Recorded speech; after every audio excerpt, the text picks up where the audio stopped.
Dylan Youngin from Alpine CrossFit, here to talk about event 3 of the Turkey Challenge online qualifier for this year. The final event is 4-time 100 double unders, 50 overhead squats, 25 bar facing burpees, overhead squats 75 and 55. So at the top end of the elite spectrum, I guess, there's really not a lot of strategy to talk about this. You're going unbroken and you're going fast. But for those of us who are going to go unbroken and go really fast, I do want to go over some tips and tricks, and then also if you are planning on going unbroken and fast, there's still some things that are worth paying attention to when you're strategizing this workout. So on the double unders, really the only thing to keep in mind here is stay smooth. There's no need to be frantic. You can try and pick up a couple extra seconds here or there, but really if you're going so fast that you're tripping a bunch, really you're just missing out on all that time. So it's better to be smooth, better to be steady. On the double unders, quick transition, picking up the bar. On the overhead squats, regardless of if you're going unbroken or not, the differentiator here in terms of picking up seconds is cycle speed. So if you're planning on breaking up the workout, or if you're kind of on the fence about, do I need to break this up, do I need to do this unbroken, consider how fast of a cycle speed you can keep. So if you can keep, let's say 1 rep every 2 seconds for 30 reps, if you go for a larger set than that, it starts to drastically drop off. You're doing 1 rep every 4 to 5, every 4 to 7 seconds. Consider putting the bar down for a quick break. Shake the arms out, shake the legs out, maybe take 5 or 6 seconds, 5 to 10 seconds, and then pick the bar back up and keep a really fast cycle speed. Same thing goes for if you're thinking about breaking up how you're going to break up the sets. So if you're thinking, well, do I want to do 30-20? Do I want to do 20-15-15? Keep that cycle speed factor in mind, because similar to event 2, where it doesn't necessarily matter how big your sets are, it matters really how much you're resting between sets. It doesn't necessarily matter as much what the size of your set is when it comes down to it. If you're breaking it up, that is. It matters how fast you're able to move within that set. So better to do an extra set and move really fast, assuming you don't rest too much, rather than do less sets, but at a really, really slow cycle speed. So keep that in mind when you're thinking about your overhead squats.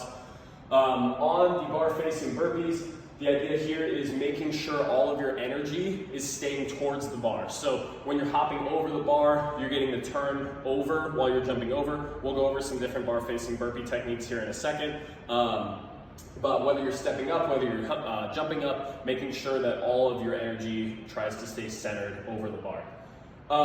The big thing here, regardless of how fast you're going to go, regardless of if you're going to go unbroken, maintaining the standard that the workout needs to be done to is really important here. So when you're doing overhead squats like this, they're super light, they're going to be super fast. It's really easy to not extend your hips all the way at the top of every squat. It's really easy to get that middle of Murph, not quite extending the hips, especially when that barbell's overhead. Same thing with the bar facing burpees. When you're going fast, sometimes the line between a 2-foot takeoff and a gallop and that 1-foot takeoff gets a little bit blurry. Some of that I'm sure is unavoidable, rubbin's racing, as they say. But some ways that you can minimize the need to have to redo a workout because you unintentionally didn't hold the standard. Video yourself, so check your own standards before you do the workout. So while you're warming up, while you're going through kind of your primer, video yourself from the same angle that you're going to video yourself in the workout, and see what your hip extension looks like, see what your 2-foot takeoff looks like.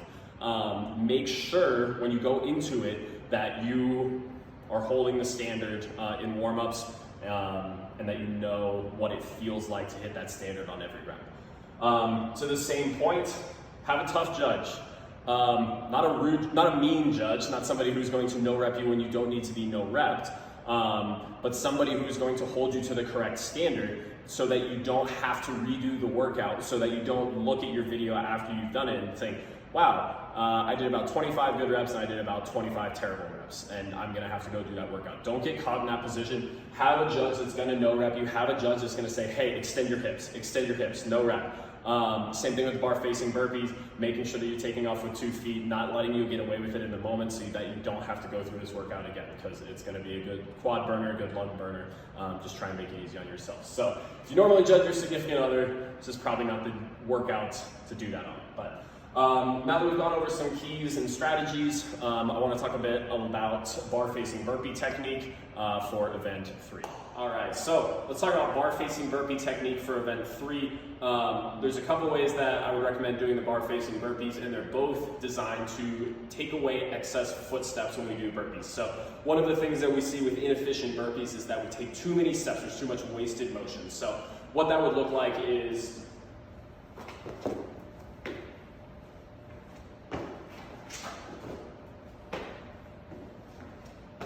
something like that, where we're jumping up far away from the bar and then having to step up to the bar in order to jump over it. You can also see that if somebody's jumping over the bar, facing the bar, and then having to turn around on the other side of the bar. They're not doing that little quarter turn to get over the barbell. Those are all wasted footsteps that we're trying to eliminate. So we can eliminate those in 2 ways. So one of them is the jump up technique. We're basically replacing our hands with our feet. And then the other one is going to be a step up technique. So what the jump up technique looks like is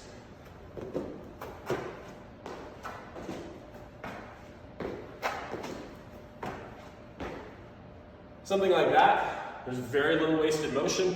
It's the fastest way you can do the bar facing burpees. The upside is it's very fast.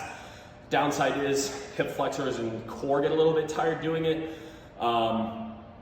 But you can see that I'm doing that little quarter turn over the bar when I do it, so I'm really eliminating all excess footwork from the burpee on that. The other one is the step up technique.